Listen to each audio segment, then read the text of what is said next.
Welcome, Thunderbird Nation, to the Thunderbirds Coaches Show. I'm your host, John Smith. In the studio today, we have our head football coach, Delane Fitzgerald, and our Visit Cedar City Brian Head Student Spotlight player, Trey Gola-Collard. Thanks for being here, man. Thank you. Yeah, appreciate you guys taking your time out of a Monday morning to come give the people what they want, and that's info on SU football. What they want is for you not to take any more vacations during football season. At least it was during the bye week. I thought that was well placed. I spent about 15 minutes of my life last week explaining to people, where's the show? Where's John? Where's the show? It's a testament. Laid back between the beach and the golf course in Cabo, ladies and gentlemen. Oh, John Smith. I've been exposed. John Smith is living a hard life. I've been exposed.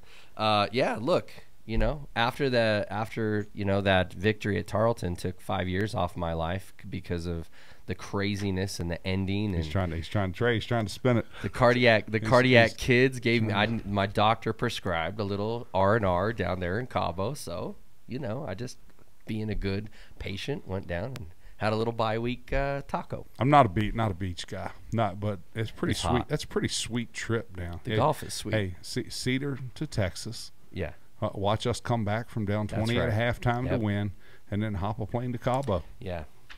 Someone's got to do it, Coach. Look, let's turn away from my vacations and turn back to the incredible opportunity we had down at Tarleton State.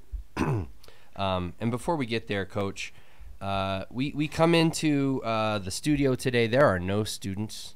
It's fall break. I didn't realize that till I showed up and actually had a parking place that I didn't have to walk 20 minutes to get to the studio. And I got a parking place. It was eerily quiet, as I imagine the locker room for the Tarleton Texans was after you guys came back in phenomenal fashion. Coach, let's unpack Tarleton State. Yeah, that had a trip that wasn't the most fun in the world, and I won't go into detail, but a lot of road trips. And there's a reason that the home team has advantage, but a lot of road trips are rough for a lot of reasons. But didn't have a smooth trip, and then we had to put the players in two different hotels because the hotels in that area that weren't interested in serving us because we're the visitors. Little home field advantage, home cooking there. But we came out on Saturday, flat as a pancake, and played about as poorly as you can play a first half in a college football game.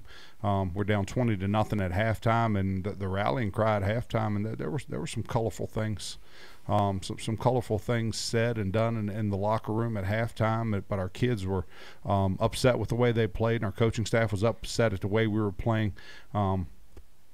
The rallying cry at halftime was the fact that we hadn't done anything right, and we were only down 3 scores. So we talked to the players about let's go out and play really, really well, and let's be process-based, and let's win the opening kickoff, and then let's win the first drive, the second drive, the third drive. Let's win all 20 drives in the second half and score 3 times and win this thing 21-20. It didn't quite happen that way. It was close. It was close. We won 27-26 instead of 21-20. John, really proud of the way they played in the second half. Proud of the way our young men respond. Gotten a lot of questions over the last week about why do we start so slow. We start slow because we're on the road. We also start slow because we're the youngest team in the country. We're sitting here today with our team's leading tackler, and he's a sophomore. Our other second leading tackler, they may be tied, sophomore. We're just really, really young. But we start slow because of our age and our experience and because we're on the road. Yeah. And like you said, we're not going to go way too into the travel details, but, there were some delays here. We got into town a little later than we thought. Walkthrough was pushed back. It's just one thing after another. And I imagine that. Asked the bus driver if he knew where we were going. I said, do you know where we're going? He goes, yeah, I've made this trip 100 times. So he's using no GPS. He runs us right into the back of a wreck. Like we're just stand still on the freeway. Yeah. I said, you still know where you're going? He said, I'm sorry, I made a mistake. Yeah. Well, I guess we all do. But the reality of football, even in life, is assessing, adapting, and overcoming, right? So we've got adversity going into the game. We got adversity early in the first half. Our opening drive was tough. And testament to your kids for hanging in there, your men, for hanging in there and digging their way out of some adversity. Coach, they're ours. They're ours. They're not my kids, not my players. yeah, they're I ours. like that. Okay. Yeah, this universities and this towns and this states. Yeah, they're our players. Yeah, and let's just talk a little bit about some specifics. The first half, like you said, was 20-0. We didn't do much well. What were we fighting uphill against? Just being sluggish and playing slow. Didn't play with good tempo and good pace on offense, and weren't executing on offense, and then turned around on defense, and we were feeling things out. John, I like in our first half against Tarleton, you being in the dark and you're trying to find a light switch. You know, your hands are flailing, and you're trying to find the light switch on the wall, and that's what we were doing on offense and defense. Yeah. Second half, you had some creative motivation, like you said, in the locker room. I noticed Ty Hyatt came down from the box, came down onto the field. What's the is that just to be around the players? Tell us how he got, or not how, but why he came down, and how that maybe affected the offense. It's why you and I get along, because you're the only one noticed that.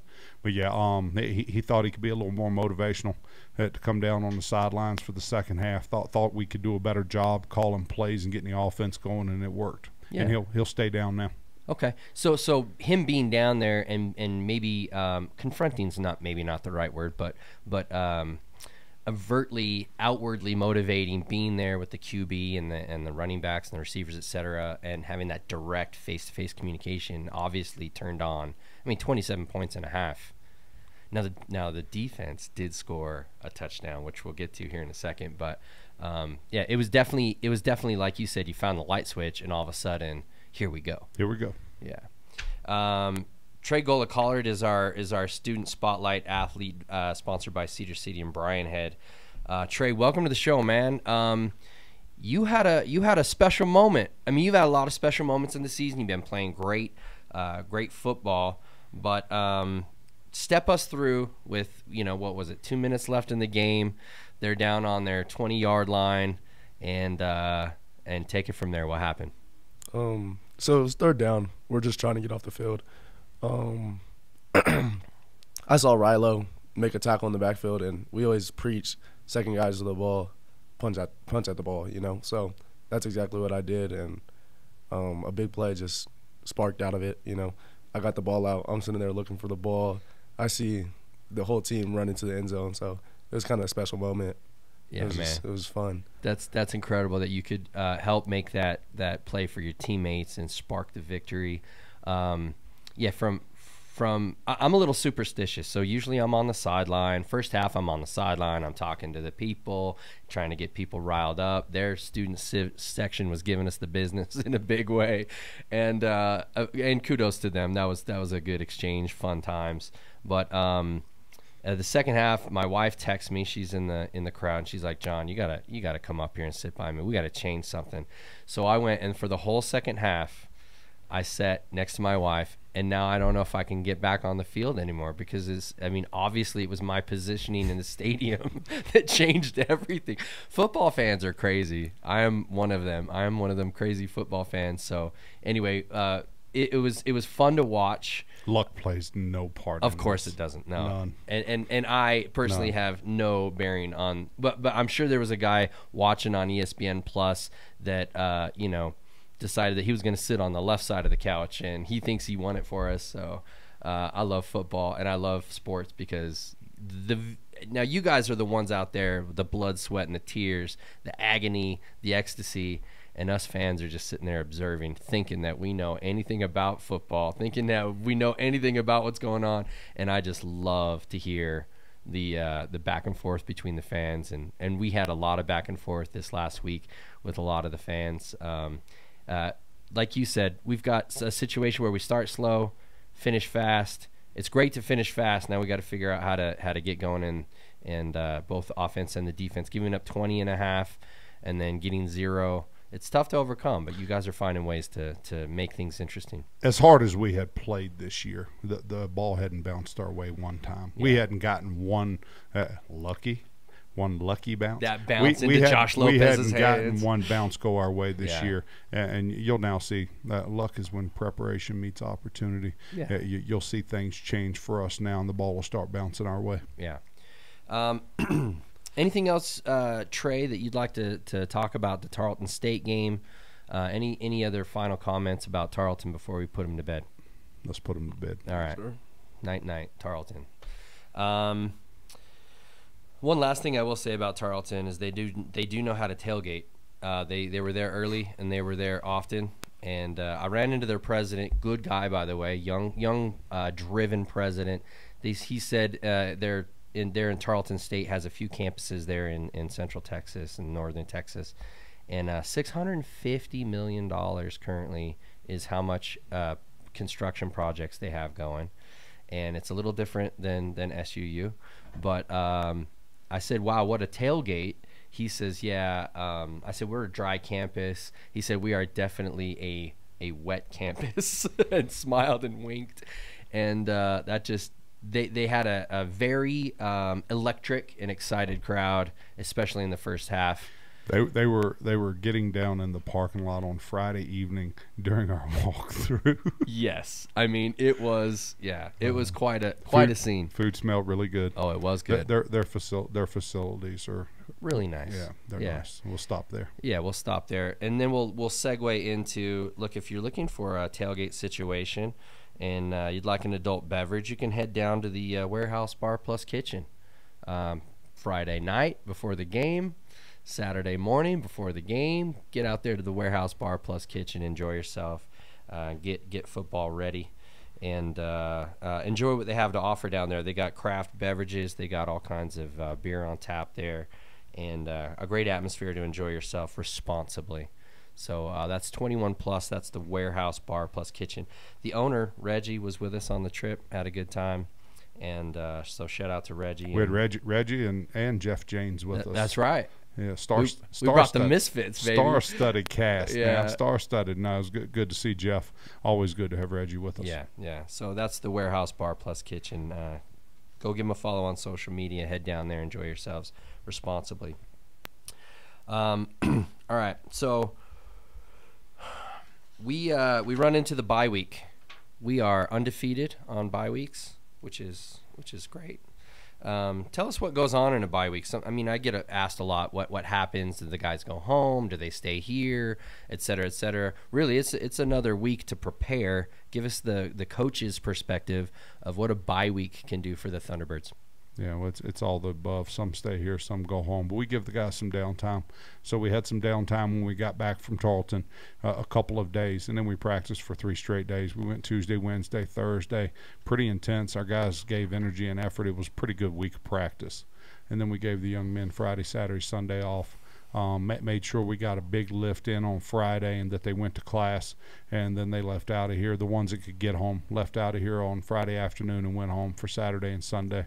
I got to see some of the social media posts. The moms are happy to have Junior home. Oh, yeah. So good for them. Mom's cooking some food so they can keep their weight on. Let's hope. Or dads, whoever's the chef in the family. Yeah, speaking of eating, got Skinny sitting over here beside me. Coach, that's a good segue. Why don't you introduce our Visit Cedar City Brian Head student spotlight? Yeah, Trey Gola-Collard is our starting safety and tied for the team lead in tackles along with Connor Cullimore. We found Trey in the portal this past off season, and he had been starting at the University of Mary for the last 2 years, and watched his film, really liked what we saw. Coach Kelling, our defensive coordinator, liked what he saw, and Coach Kelling used to be the DC at the University of Mary, which for the people scratching their heads didn't know that exists. It's a Division II university in the middle of North Dakota. I'm sure it stays 80 degrees year-round there with no humidity. But anyway, we watched this film, liked it, got to talk with Trey on the phone a couple of times before we offered him a scholarship, and liked who he was and what he had to say and how important football was to him, and then location. Trey's born and raised in Las Vegas and was a good high school player there, so for him it was an opportunity to get closer to home. Yeah, cool. Welcome, Trey. One of the heroes of Stephenville, as you'll be known henceforth. Well, Coach already mentioned that you're from Las Vegas. What are your thoughts about Cedar City so far, coming from North Dakota? It's got to be like a pretty drastic difference. Las Vegas. What high school did you go to? Palo Verde. Palo Verde. Okay. Tell us about your journey. So you went from Vegas to Dakota to Cedar City. Give us a clue on how that worked out. So, starting off my freshman year, I obviously went to North Dakota. It was a big change from Las Vegas. Mm-hmm. Big city to not so big city. The cold weather, everything was just different. So I stayed there for 2 years. I loved it out there. It wasn't anything bad, but Sure. I just wanted to be closer to home. So SU gave me that opportunity. Moved in Cedar. It's been great, honestly, so far. So Excellent. the weather's not much different than North Dakota, honestly. But Come on now. I've been to North Dakota. Both places, it's always 80 and sunny. Well, look, Yeah. Cedar City is not North Dakota weather. Come on. I used to live in Minnesota. I lived in there for a few years. I've been to North Dakota in the middle of winter. This place. Trey got here last Christmas, so Trey got Okay, that. okay. To be Yeah. fair, we did have a pretty brutal winter when you came in. That's what not, everyone said, That's not so. very normal. yeah. What are you studying here at Southern Utah University? What's your course of study? I'm a communications major. Okay. So when football's all said and done, I honestly want to be a firefighter. So that's my plan. Excellent. You're gonna have to get your weight up. You're not gonna be able to carry the gear up the steps. Hopefully Yeah. having the gear on. The will make me look fireman bigger. carry the fire. Yeah, the carry's gonna weigh more than you do. Oh my goodness. Those y'all out there, Trey's so skinny you can't hit him with a handful of corn. He could hang glide on a Dorito. Okay. No, look. Well, he brings the Thunder for 175 pounds. Yeah. Is that right? Yeah. Oh man, I got 127. 157. 127. Yeah. He needs a hamburger. Well, there's plenty of places here, that you can get your weight up, get your eating right. Then weight, strength, and conditioning coaches here are incredible, as you know. You still have another off season to go, so yeah, we want to see. Trey's just a sophomore. Trey, is that right? Yeah, Trey's a COVID baby, so he's still got two He's to play still got after two to this. play after this. Yeah, Oh, Trey's a sophomore. blessings, blessings. He's going to graduate here, be the first ever 23-year-old senior weighing 141 pounds. 141 pounds Yeah. senior. Hopefully not. No. I can see he's got it in him to get it to at least 180. Right now, he's trying to grow his hair long enough that it gives him another pound. Yeah. you No, go. look, the hair game's strong. Yeah, So yeah. back to back weeks, we've had some strong hair game here on the Coach's Show. Yeah, wait, hey, 127, 2 pounds of hair. 2 pounds of hair. So look, we've established you're from Vegas. You went up to the University of Mary and you're transferred down here.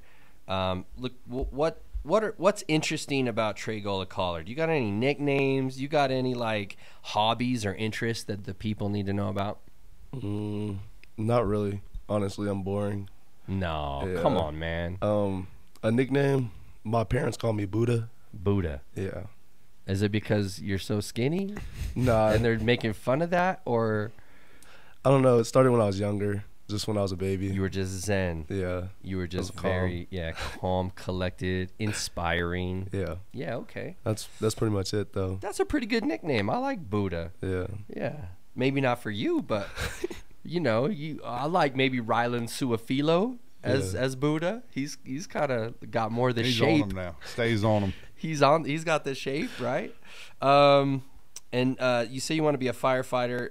Is that do you have firefighters in the family? You just feel like it's cold outside, so you want to get close to the flame? You like helping people? I've kind of always liked the idea of being a first responder. Okay. So it was either that or police officer, and I think a lot of people like firefighters more. So it's the people. The people have decided that you're going to be a firefighter because they Yeah. like firefighter. I like that. Yeah. You like Dalmatians, maybe? The dogs that ride on the thing? No? All right. After a week's vacation, he's full of jokes. Yeah. Firefighter.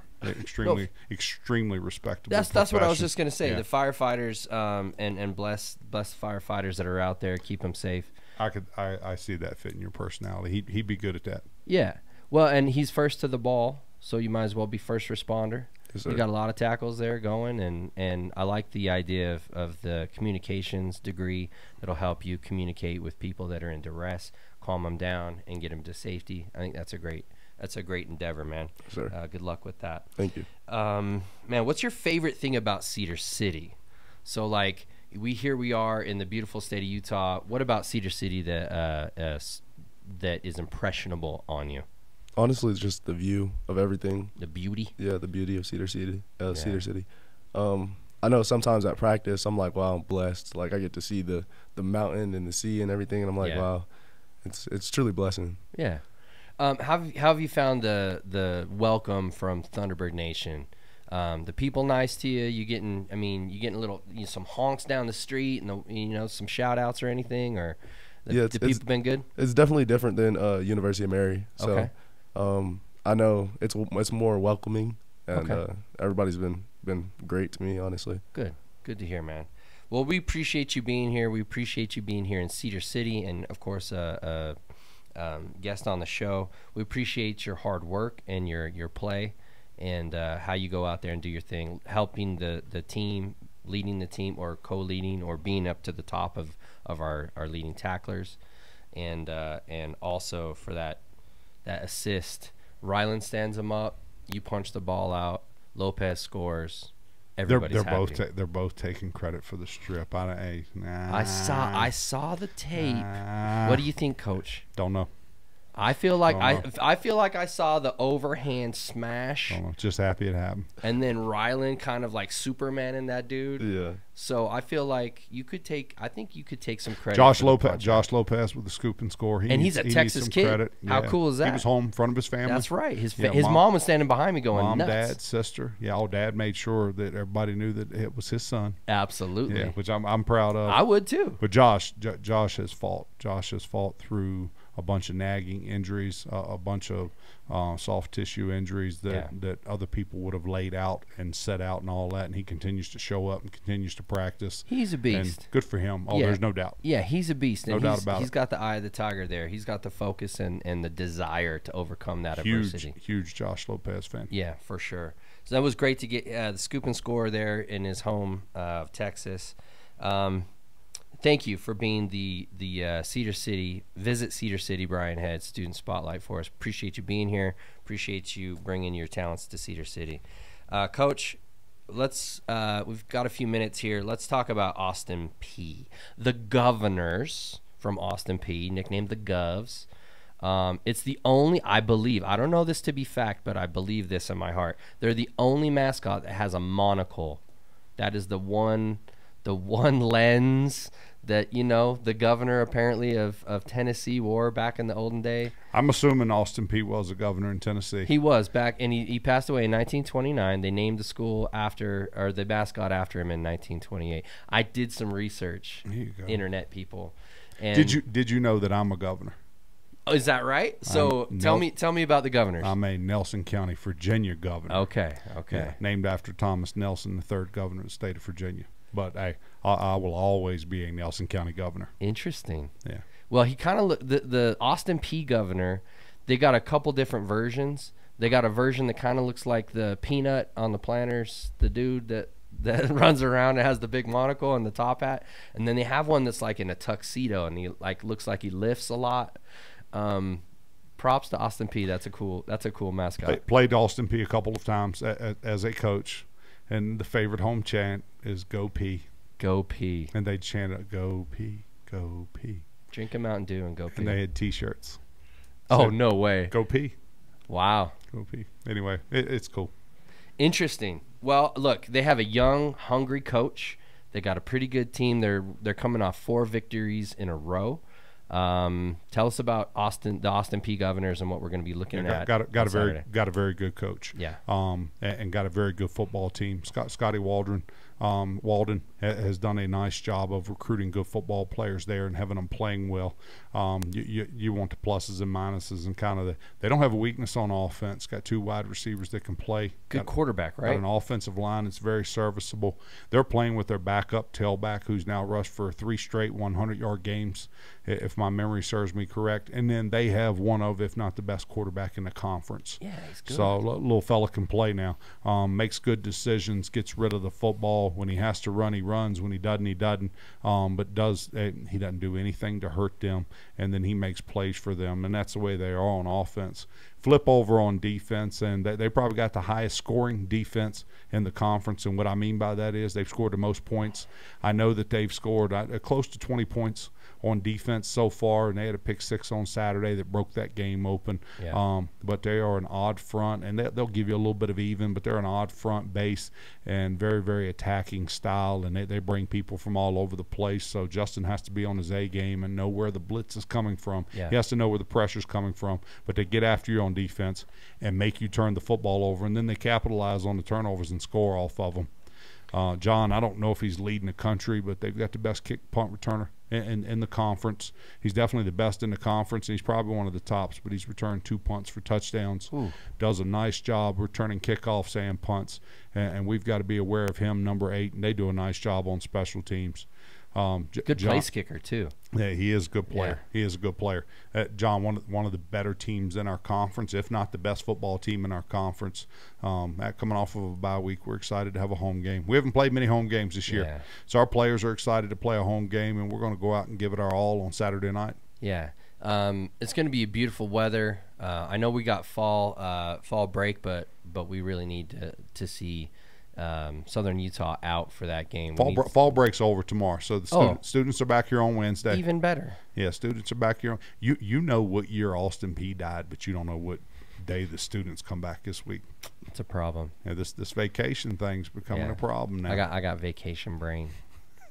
It's going to take a couple days for to cure. Get back in the rhythm. Yeah, that's right. Get back in the groove. Hey, I got home late last night, and it was a heck of a day of travel. But we won't go into it. Living such a hard life, John. I know. We appreciate you showing up for work today. People need to feel sorry. People need to feel sorry for you. Oh my goodness. So how do we match up with that offense? I mean, obviously their defense has a bunch of takeaways, especially the last. I think it's the last. Their first 3 games, they didn't have an interception. They've had 8. Scored on defense the last 3 games. Yeah. And got players running around playing real hard. Yeah. Yeah, and then the guy returning punts, the number 8 returning punts, good football player. And you got to be weary of him too. You have to always know where he's at and account for him. So would you say do you draw any similarities to Central Arkansas? Are they that dynamic, or are they just across the board strong all the way across the board? They're similar in the fact that they've got good athletes, and the quarterbacks are similar. That's a decent comparison. Yeah, that one's decent. Okay. In my opinion, more aggressive and make more things happen on defense and special teams than maybe Central Arkansas does. Yeah. Not quite the. How do I say this? Not quite as big, but they play as well as Central Arkansas does. Sure. The Cats. One of them cats. Dem Cats. Yeah, the Dem Cats of Central Arkansas. All right. Anything else that you want to highlight about Austin Peay? No. Is there something else you want to talk about? Nope. They're coming in here on Thursday. Yeah. Concerned about the elevation. Oh, they're coming in a day early. Coming in a day early, which a couple teams have done that. I never, from an educational standpoint, I never was able to bring myself to that one. But they're in here on Thursday. They're looking to win a football game this weekend. Sure. They're going to play extremely hard, and they think they have the best team in the conference, and they might be right.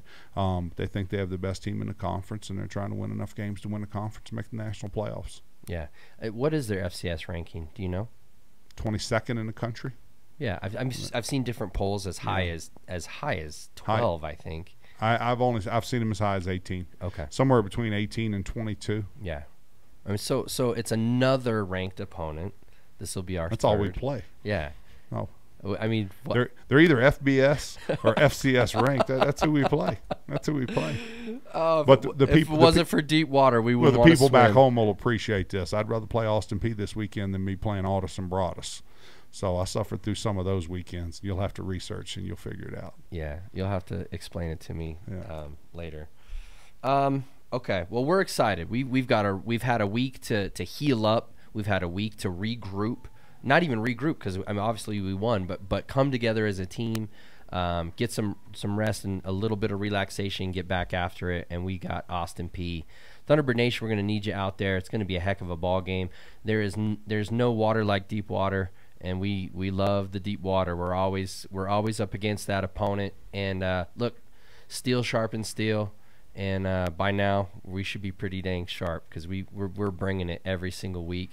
Haven't been blown out really. We've been in every single game. We're learning how to win, like you said, Coach. A young team, freshmen, sophomores, out there performing to their peak. It's a great time to be a Thunderbird, and Saturday night's going to be a doozy. I think I got a feeling it's going to be a heck of a game. Coach, the Thunderbird Athletic Foundation is the fundraising arm of SU Athletic Department. It's important. It's important for the people that are listening to know that they can support the football team and Thunderbird Athletics. And the primary goal of that organization, the TAF, is to enhance the lives of student athletes. They want to provide them resources, become elite in competition, in the classroom, and the community. We're going to have a link to click to donate. If you go onto the website, SU, or is it T-Birds? SUTbirds.com? I think it's SUTbirds.com. Click the donate tab to learn more about how you can support SU Athletics. If you're a football fan, we'd love you to come and join the Touchdown Club. We'd love you to donate specifically to the football program by scanning the QR code on the screen that we will provide. And look, thanks to all the supporters for the continued support. We got a lot of great supporters. We got a lot of people that are still upset about some things that happened a few years ago as far as conference realignment and things like that. I would just say let's tear the rear view windows off this car. Let's start looking forward through the windscreen here, and let's see what we can do to help the men and women of SU Athletics. Let's put the past behind us and some of those things, and look forward to a better day. Come support your T-Birds and donate. It's important. Also, for the program, for the SU Coaches Show, we would love any comments that you have. Go ahead and drop a comment, drop us a like, and subscribe to the SU Thunderbird Athletics channel. All of you should get on there, Yeah. and let John know how unhappy you are with his dates of vacation. No. with when he's working and when he's not. I don't want the flood of comments. But, I'm going to have to deal with this. Everybody now, Coach. listening to this, let John know about what you think of him, knowing about the death of the governors in the state of Tennessee, but not our current students. Regan, I love the edit button. Be very, very judicious and Regan, thorough with the edit button. Don't cut him any slack, Regan. We need John to get focused on the education of our fellow Thunderbirds. Ladies and gentlemen, we're excited to see you Saturday for Coach Delane Fitzgerald and our student spotlight, Trey Gola-Collard. I'm John Smith signing off. Go T-Birds. Go Thunderbirds. Go T-Birds.